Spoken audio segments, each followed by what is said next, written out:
Welcome to Selling Secrets, the show about action movies and spy films. Our mission is to look at the movies we love and go behind the scenes of what makes a successful action film. Each week, we'll take a deep dive into the filmmaking process, the marketing of Hollywood, and more. Do you know what it takes to make a Hollywood blockbuster successful? Let's find out together on Selling Secrets.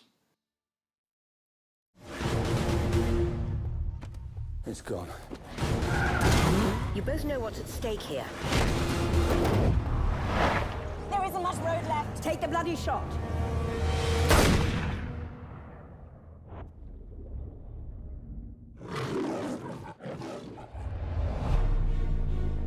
What do you say about a man like that?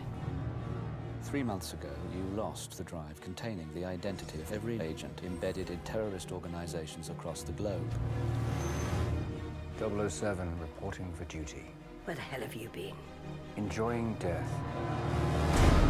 I only have one question. Why not stay dead? There's no shame in saying you've lost a step.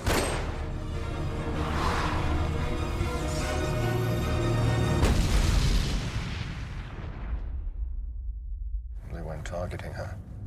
They wanted her to see it. Welcome to the new MI6. I'm your quartermaster. You must be joking. Author PPKS 9mm short. It's been coded to your palm print, so only you can fire it. Less of a random killing machine, more of a personal statement. Q. 007. I want to meet your employer. How much do you know about fear? All there is. Not like this. Not like him. Just look at you, chasing spies. England, MI6. She sent you after me knowing you're not ready, knowing you would likely die. Mommy was very bad. The two survivors, this is what she made us. Everybody needs a hobby. So what's yours? Resurrection.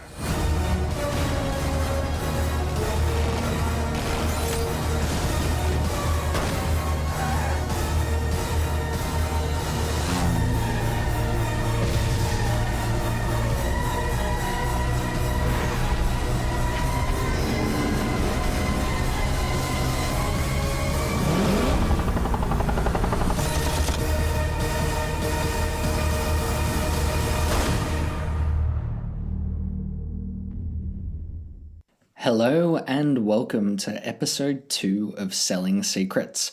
I'm your host, Josh Gay. On this episode, we'll be looking at the 2012 James Bond film Skyfall. Having earned over $1 billion at the box office, Skyfall is the most successful James Bond film of all time. Starring Daniel Craig as James Bond and directed by Sam Mendes, Skyfall is the 23rd James Bond film produced by Eon Productions, and the third to star Daniel Craig in the lead role. Production of Skyfall was troubled to say the least. Development was suspended when MGM ran into financial troubles, and didn't resume until they emerged from bankruptcy in December of 2010. Meanwhile, the original screenwriter Peter Morgan left the project. When production resumed, John Logan, Neil Purvis and Robert Wade continued writing what would become the final version. Filming then began in November of 2011, primarily in the United Kingdom, with smaller portions shot in both China and Turkey. Skyfall premiered at the Royal Albert Hall in London on the 23rd of October 2012, and was released in the UK on the 26th of October and in North America on the 9th of November. It was also the first James Bond film to be screened in IMAX venues, although it was not filmed with IMAX cameras. The release also coincided with the 50th anniversary of the James Bond series, which began with Dr. No in 1962. Skyfall won several accolades, including 2 Academy Awards, 2 BAFTA Awards, and 2 Grammy Awards. Needless to say, Skyfall is one of the most celebrated films within the Bond community. Personally, it's my second favourite film in the series, behind Casino Royale. And of course, it's the most commercially successful film in the entire series, being the first to break over $1 billion at the worldwide box office.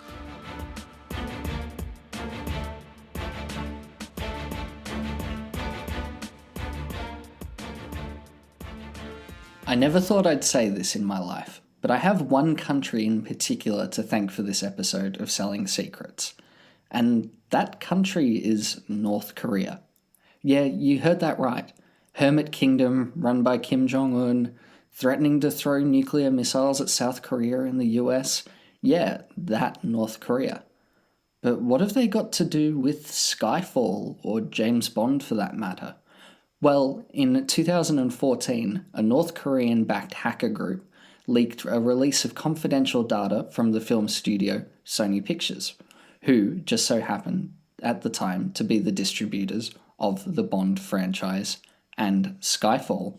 That data included personal information about Sony Pictures employees, copies of then unreleased Sony films, plans for their future films, scripts for certain films, and other info like marketing plans. That information was all then released on the website WikiLeaks, and that's how I got my hands on the entire marketing plan for Skyfall. And we're going to go over that in a lot of detail today because there's a heck of a lot to unpack. Roughly 36 pages worth of marketing information about the most successful James Bond film of all time.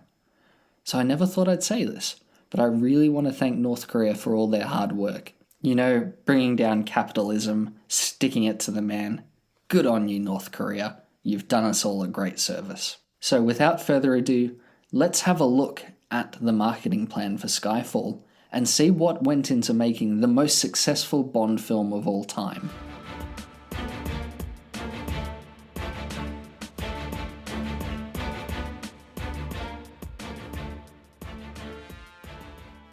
Now, we don't have the information of the full marketing budget for Skyfall. However, we do know that the film cost roughly between $150 million and $200 million to produce. $50 million less than the previous film, Quantum of Solace. And as we discussed last week on Selling Secrets, the marketing budget is usually about half of the production budget. So, being generous, let's say the film cost $200 million to produce.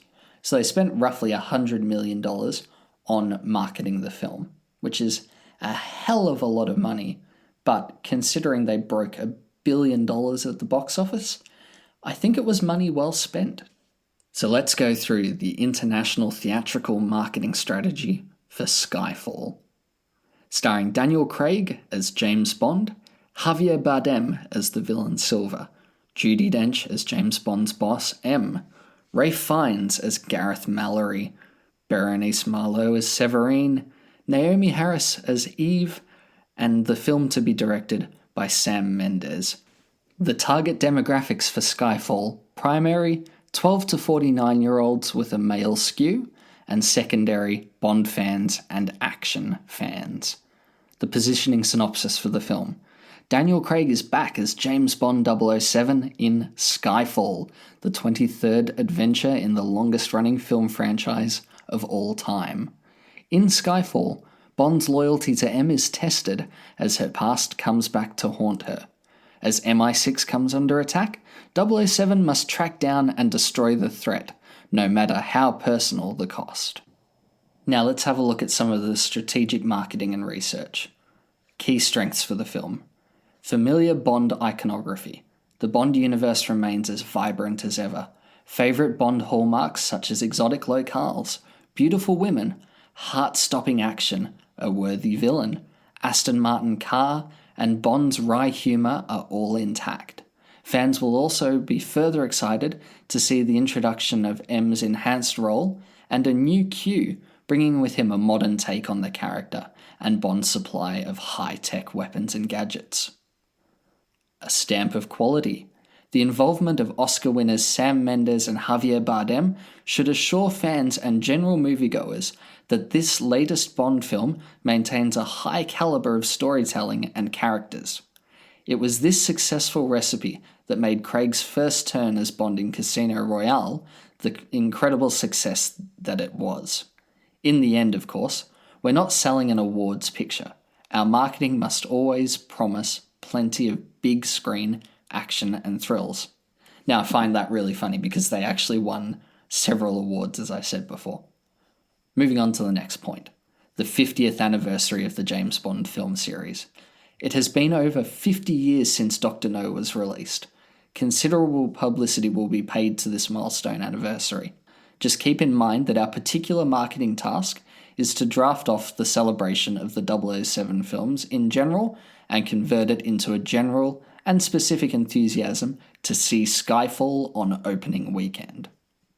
And the final point, new box office opportunities. Big things are expected from growth markets. China, Korea, Russia, and Brazil. Box office in these territories have exploded over the past few years. China, Korea, and Russia in particular have already emerged as top 10 Bond markets with Quantum of Solace, the previous film. So this information tells us that the marketing team knew that they had a strong product on their hands, and that they trusted their team working on the film to deliver something powerful and unique that audiences hadn't seen before from the James Bond franchise.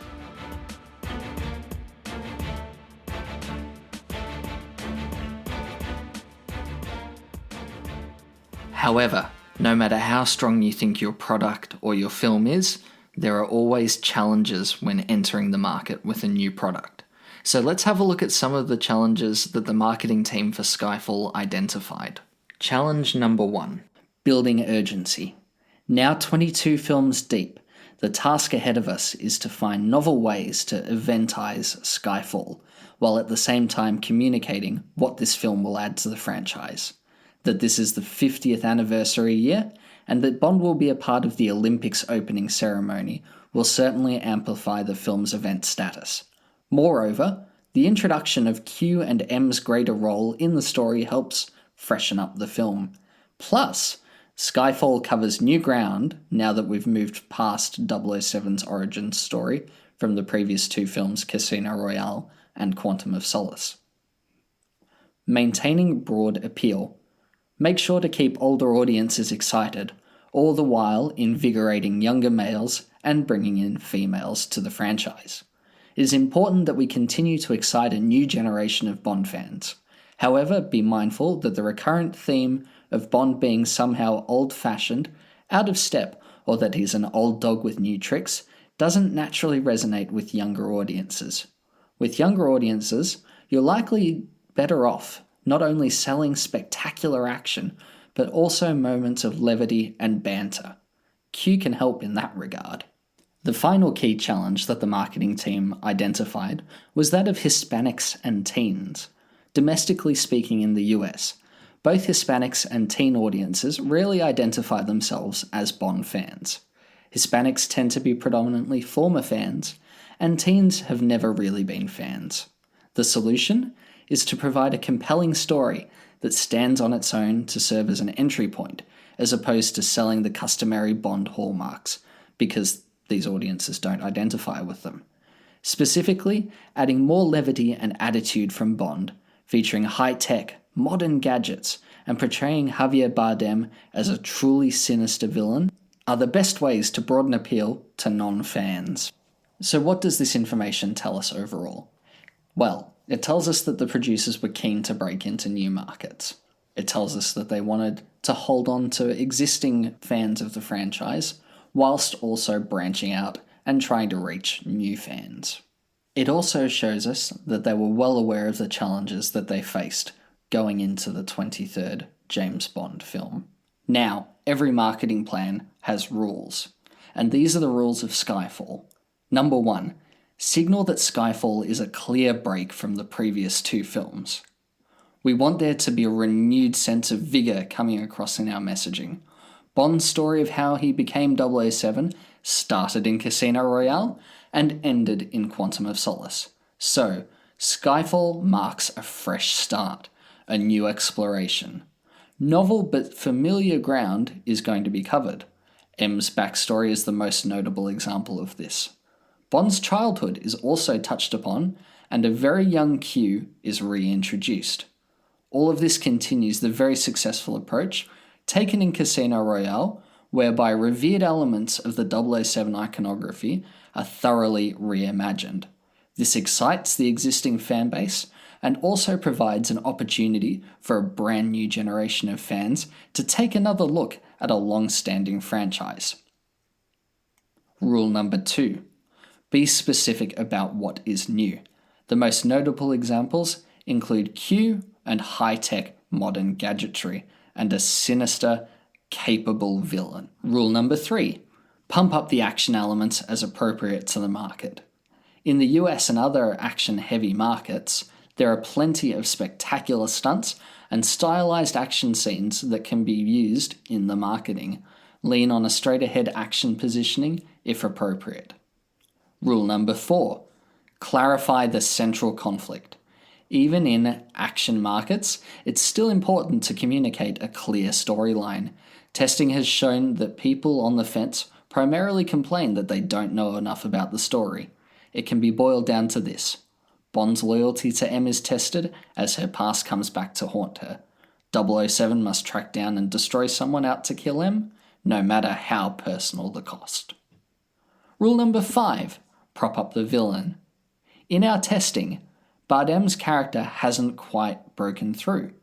Therefore, it's important that he comes across as an extremely sinister threat and that his motivations are clear. While people don't want a generic movie about saving the world from a madman, showing more of what Bardem is capable will only help us. Rule number 6. A little bit of levity and swagger go a long way. A degree of lightness will help broaden our audience. While edginess and grit really helped invigorate the franchise, moviegoers do still want to see a little bit of Bond attitude and fun. Rule number 7. And I find this one really interesting. Understand that perceptions of Quantum of Solace don't hurt Skyfall.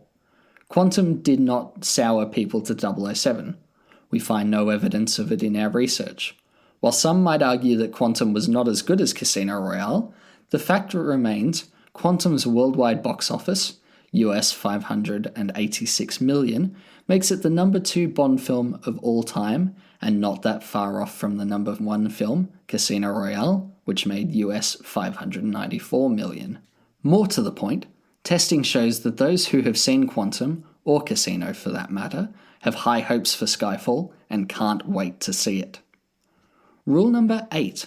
Skyfall is a James Bond movie. Despite the greater emphasis on M, there should be no doubt that Bond is the central character. The marketing must always flow through him. It is important that we communicate Bond's sense of personal conflict. Like the previous versions where Vesper was his motivation, here it can be his ambivalent feelings towards M, or that he has lost a step as an agent.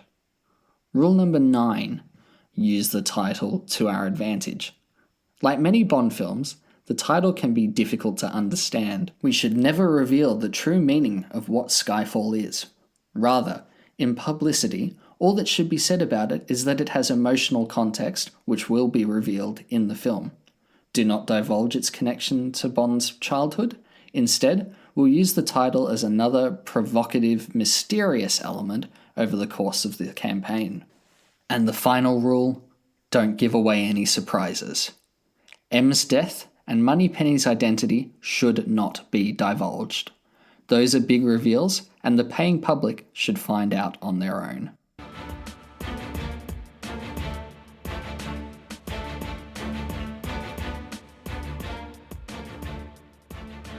So that was a lot of information that I've just dumped on you. But long story short, what it tells us is that the producers and the marketers for the Bond franchise know what they're doing. They understand their audience. They understand who they want to bring the film to. And they understand where they've been.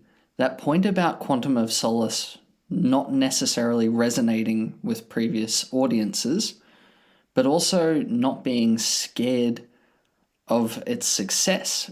I found that really interesting. But overall, it just told me that the producers and the marketers understand this franchise so deeply, and that they just want to bring the most incredible product to the forefront. Now, the marketing plan goes into a lot more detail, and I don't want to bore you with all the semantics. I think what we've covered at the start is a good idea of where they were taking this plan and where they were taking the campaigns. So let's have a look at some of the creative in a bit more detail, because that's the fun stuff. That's the selling of selling secrets, not necessarily the boring data side of things.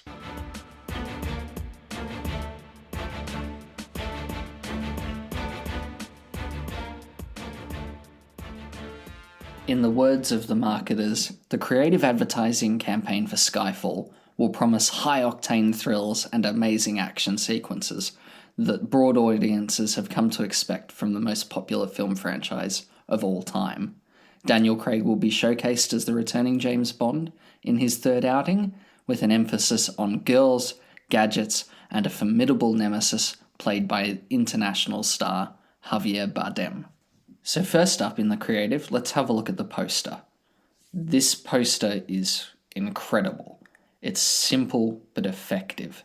It uses the iconography of the James Bond gun barrel, with Daniel Craig front and center, with the title Skyfall in big, bold, but elegant letters down the bottom. The gun barrel draws your eye to Daniel Craig in his gorgeous suit, and by framing him in the gun barrel, it puts James Bond at the forefront. When you're looking at this poster, you know you're looking at a James Bond poster and nothing else. The second bit of physical creative that we're looking at is the standees for cinemas. This is a really cool, really innovative standee that I haven't seen anything quite like ever since or ever before. It shows Daniel Craig laying down in the dirt with his gun, the 007 logo swept along with him. It shows movement, it shows poise, it shows action. It captures all the elements of James Bond in one coherent image that just gets you super amped and super excited to go and see this film. Now, this wouldn't be an episode of Selling Secrets without discussing the trailer. Now, normally I would do a really in-depth look at the trailer, but seeing as I had so much information about the marketing campaign for Skyfall, I figured I'd let that go this episode, and we'll come back to a more in-depth trailer look in the next episode. But let's discuss the trailers in a little bit of detail now. So, we had the international trailer, the teaser, that shows us James Bond is back and better than ever. Bond appears to be undergoing a word association test, and when he hears the word Skyfall, he simply says done and storms off. This gets us curious as to what Skyfall is.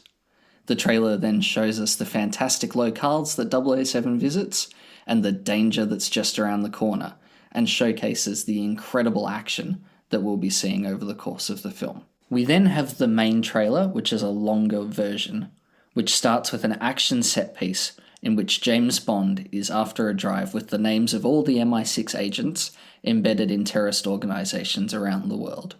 During the operation, Bond must be sacrificed by M, but when Bond reappears, along with the technological assistance of Q, he'll be the only one who can thwart the plans of the new villain played by Javier Bardem. Man, what can I say about these trailers? They're bloody awesome. They are some of the best trailers I've ever seen. The word association game played in the teaser trailer and the mystery surrounding Skyfall built up so much hype to see the main trailer, which developed more of the story beats and got us excited to see the film. This is a masterclass in film promotion, showing little bits and little bits to get you excited, then a little bit more, builds up the hype surrounding the film and gets people really excited because there's a sense of mystery. They want to find out what the film's about and what's going to happen in it. They haven't given away too much about the film, but they haven't left you wondering what the hell is this thing about. They've left you on the hook, wanting more. And that's the sign of a brilliant, brilliant marketing strategy.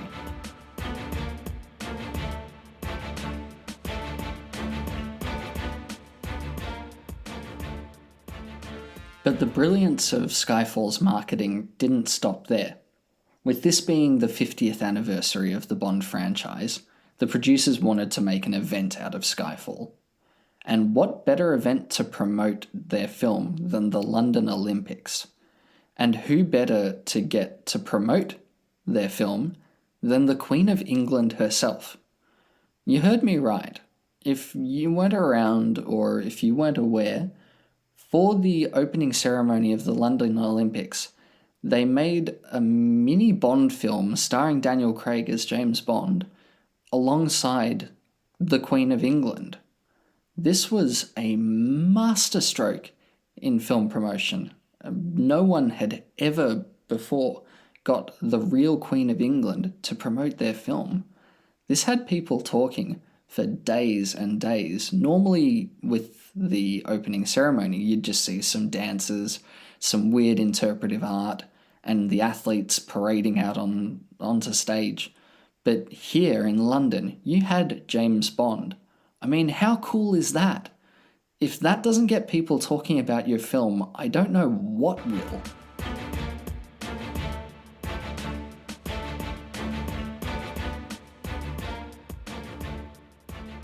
Like all good marketing campaigns, they have to lead to something. They have to come to a head eventually. And that something was the worldwide premiere.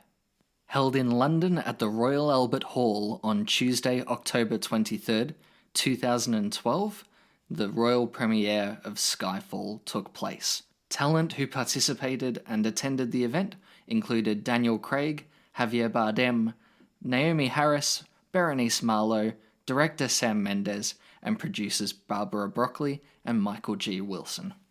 Everything that the producers and marketing team had been working on over the past few years had led to this moment. All they could do had been done. It was now time to show off the film to audiences. But was it good? Would it live up to the hype that they'd created?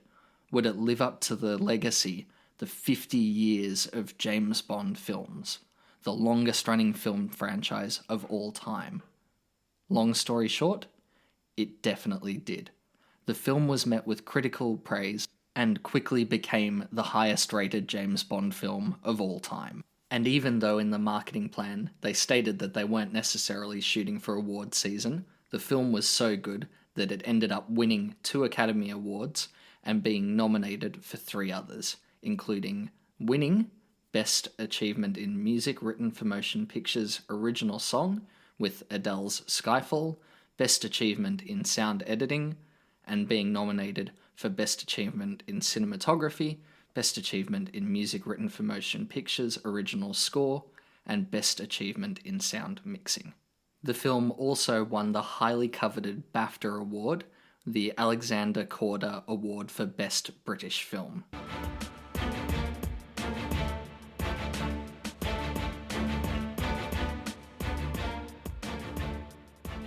So there you go. That's 2012's James Bond film, Skyfall. I hope I didn't bore you too much with the marketing details. I find this stuff really interesting, and that's why I started Selling Secrets, because I want to share my passion for film marketing, film promotion, and marketing in general. I don't think enough people know exactly what goes into promoting these huge Hollywood blockbusters. And I hope by going through the very tip of the iceberg for Skyfall that I gave you a bit of an insight into what it takes.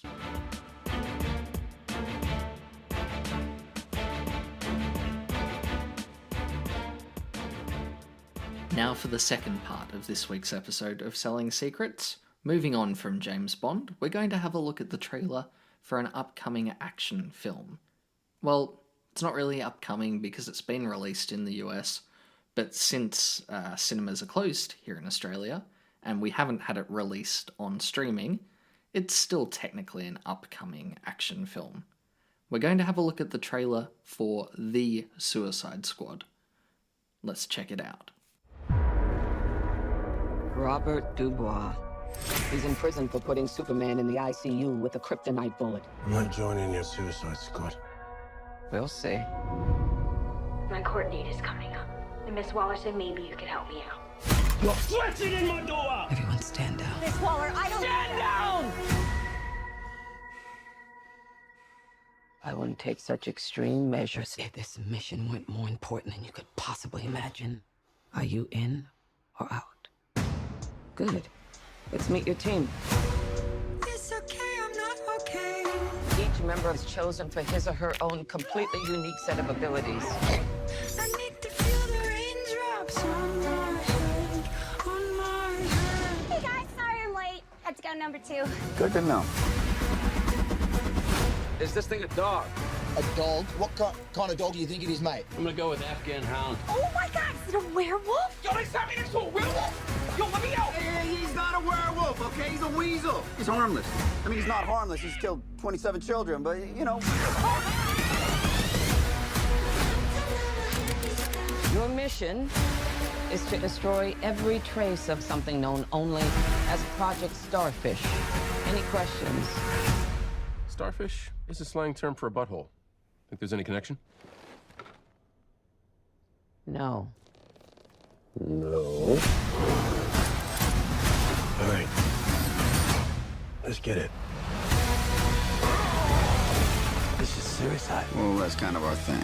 I'm a superhero!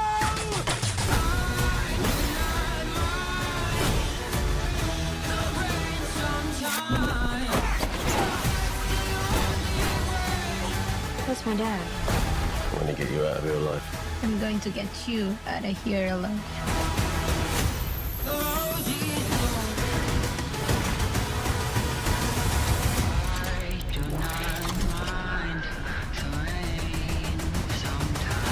Ratatouille, what do you got? Bird. Now it. Stay off the comm. So that was the trailer for 2021's The Suicide Squad. Not to be confused with 2016's Suicide Squad. However, it is a follow-up. Or is it a sequel? Or is it a reboot? They haven't really told us that, but anyway, it has some of the same characters and some new characters. And this time around, it's being directed by visionary director James Gunn, whose most famous work with general audiences would be the Marvel superhero films Guardians of the Galaxy. But now it's his time to take on the DC universe. And if you know James Gunn's background, as a director, he started doing Troma films. Troma being the gory, not even B-grade horror films that relish in just how bad they are. But Gunn managed to work his way from Troma to become an incredibly well-respected director within Hollywood. His writing and films can often be characterized as dark satire, with self-referential humor and incredibly violent and gory action. If you haven't seen his previous superhero film, well, superhero satire film titled Super, I highly recommend it. It came out at a similar time to the movie Kick-Ass, directed by Matthew Vaughn, which is a shame because whilst Kick-Ass is a fantastic film in the genre, Super was a really unique piece, and it relatively skated under the radar, and I think that's partly due to the R rating that the film carried here in Australia. But if you haven't seen it, I highly recommend you go and check it out. But anyway, back to the trailer for The Suicide Squad. It opens with an introduction to one of our new characters, played by Idris Elba, Bloodsport. He's an assassin who put Superman in the ICU with a kryptonite bullet. So we already know that he's going to be a force to be reckoned with. And Amanda Waller, the head of Task Force X, is trying to recruit him to join. We then see some of the personal stakes at play for Bloodsport, and why he's forced to join Task Force X. The reason that the marketers and the editor for the trailer have shown us these short snippets of backstory for Bloodsport is to get us invested in this new character who we haven't seen in the DC universe before. We're then treated to a montage of the new and returning characters from the previous film who we can expect to see in this version of the Suicide Squad. This montage primarily serves to show us those characters, but also to get general audiences to remember key characters such as Margot Robbie's Harley Quinn, who for this film is probably the biggest draw card for general audiences, with Margot Robbie obviously being an A-list star, as well as Harley Quinn having more recognition with audiences than some of these new characters being introduced may have. We then get treated to some humour and banter between the characters, as one of them freaks out whilst being seated next to an anthropomorphized weasel character. The whole purpose of this scene is purely to show us some of the comedy and humour that's going to be on display in the film. Then in big bold text on a comic book background, we get the words "from the horribly beautiful mind of James Gunn," driving home that this film is going to be unique in the DC universe, and something that we haven't seen before, because James Gunn is such an eccentric and unique director. And then a really interesting point that I find is they reference his previous work, but they don't say the writer of Dawn of the Dead or the director of Super. No, they say the director of Guardians of the Galaxy, which is DC's direct competition from Marvel Studios. I find that really interesting that they've referenced their biggest rivals in both the comic book and superhero movie world. It's showing respect to Marvel, but it's also DC showing that, hey, we've got this guy because we know how successful those films were. You loved those films, and if you loved those and you loved his sense of humour, then you're going to absolutely enjoy The Suicide Squad. We then get some exposition about the objectives of the film and what some of the plot will be, and then we get back to the action with exciting shots that are ramping up with music in the background, all serving to get us super hyped for this film. The trailer then ends with a hilarious moment with the team having some banter over the radios. So overall, I think this is a really fantastic trailer. It doesn't give too much away about the plot, and it leaves us suspended with some mystery surrounding what's going to happen in the film. It shows off the humour and the action that we can expect to see, and introduces new characters whilst also reintroducing characters who we've loved on screen before. Have you seen The Suicide Squad yet? I know I haven't. I'm dying to see it, and I'd love to hear your thoughts on the film, and let me know if it's worth watching. I've only heard good things so far. Let me know your thoughts about The Suicide Squad on social media via our Instagram @SellingSecretsPod.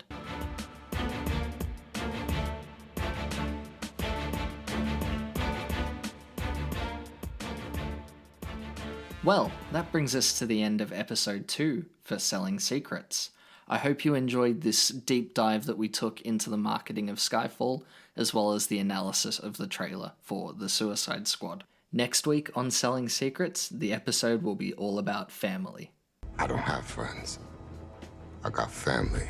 Family. Family. Family. Family. Family? Family. Family. Yes, that's right, we're looking at the Fast and the Furious franchise. Until then, I'd love to chat with you on social media about how you're enjoying Selling Secrets. If you've got any tips, or if there's anything that you think I can improve on with this podcast, please let me know. You can message us on Instagram @SellingSecretsPod, or if you'd like to follow me directly, my Instagram handle is @007Oz, which is @007AUS. Until next time, thanks for listening to Selling Secrets.